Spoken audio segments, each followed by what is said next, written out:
Hello. Hey guys. Welcome to the day after Thanksgiving's episode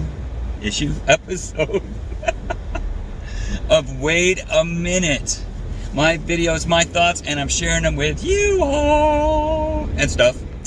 So there's like this thing that's going on right now that I'm just going to tell you about because it's kind of interesting. In 0.1 mile, turn right. Sorry. I am on my way to get a COVID test. Now, that's not really significant necessarily, but it is sort of because I've already had one. This is my second one, and both times was for a procedure at the hospital. I'm not, I wasn't exposed that I'm aware of or anything like that. But turn right. It crossed my mind that it has a lot of bearing on something that I wanted to say today. So that's what I'm doing. I'm going to say that thing. Sorry that I have the GPS on. I have to go to Grand Rapids for my test so I can get it right now. But anyways, sorry. I'm trying to get my tongue to quit dangling. Okay. So I feel fine. In fact, I feel great. I feel better than I have in a long time. And that's both mentally, emotionally, spiritually, the whole everything. Physically, I'm good at the moment. And I say at the moment because I don't want to sound like a hypocrite and be like, oh, I'm always like this. You should see me, man. I'm happy when I sleep. So, nah. Anyways, I wanted to tell you that I'm going to go, even though I feel great, even though I don't feel like there's anything wrong with me or anything going on or anything like that. I just, to be sure before I do this,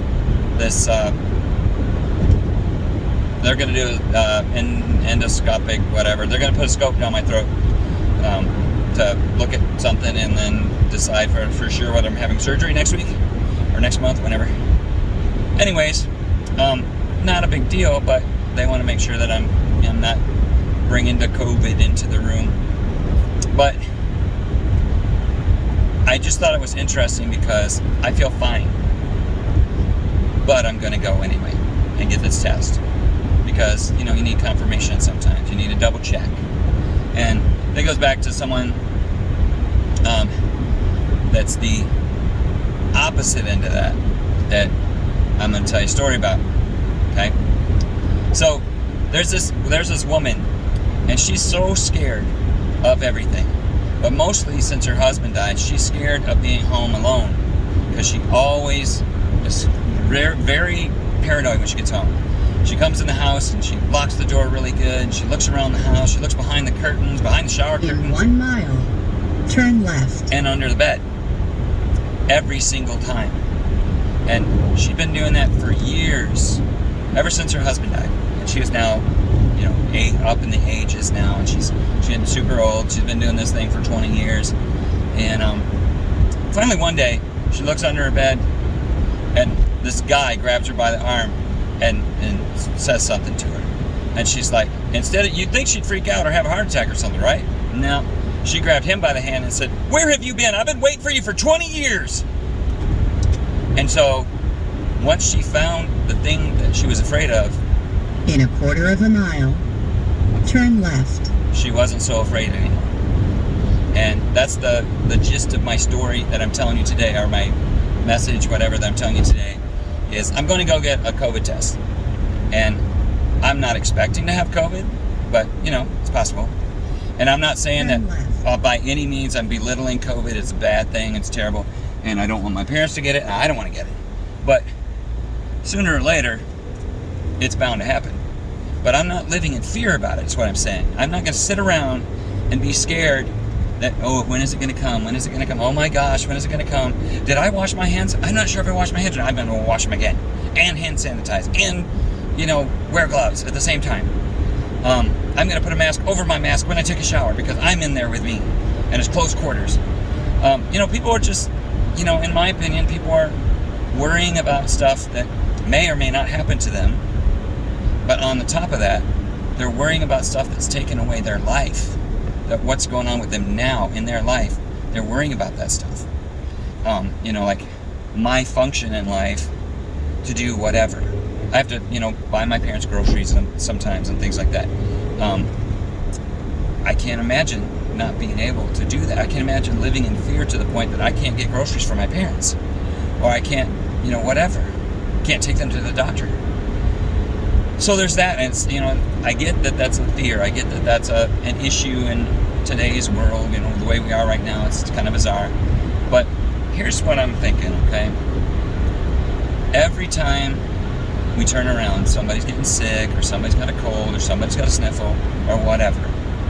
And I know, because, I have allergies really bad, and every time I go to the store or whatever, if I sniffle or if I clear my throat, people are looking at me like, that guy's got it.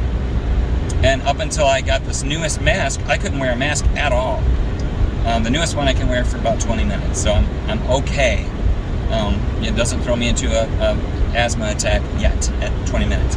But anyway, so I know how it is for people to be afraid. I watch them be afraid every time they see me, Turn left. I mean, people have been afraid when they see me for a long time because I'm scary. But this particular type of fear, I only get when I go to the store and I clear my throat. But long story even longer, that woman lived in fear.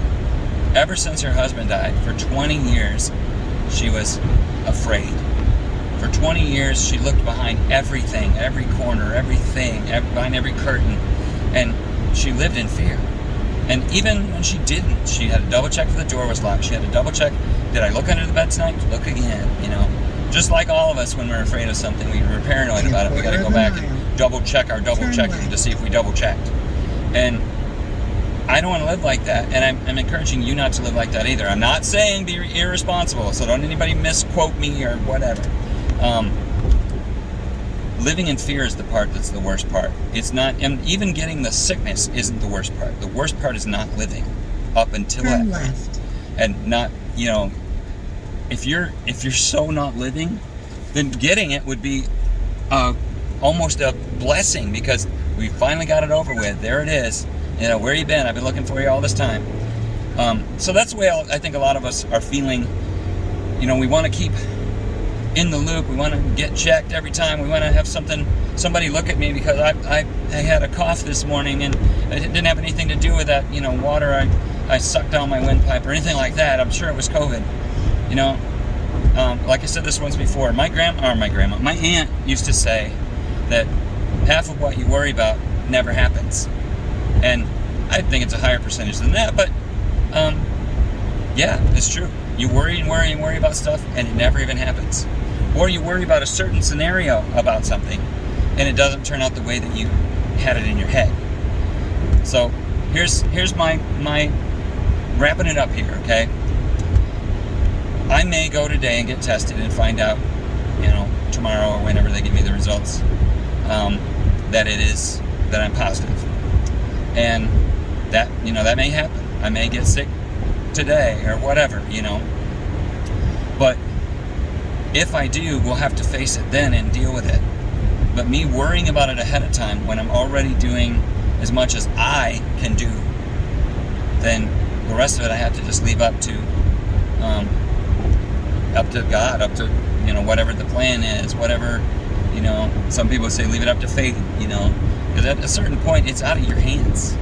Well, today I'm going up there to get that test because I'm going to have a procedure done on Wednesday.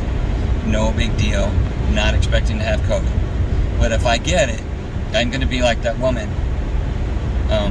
Where have you been? I've been looking for you all this time.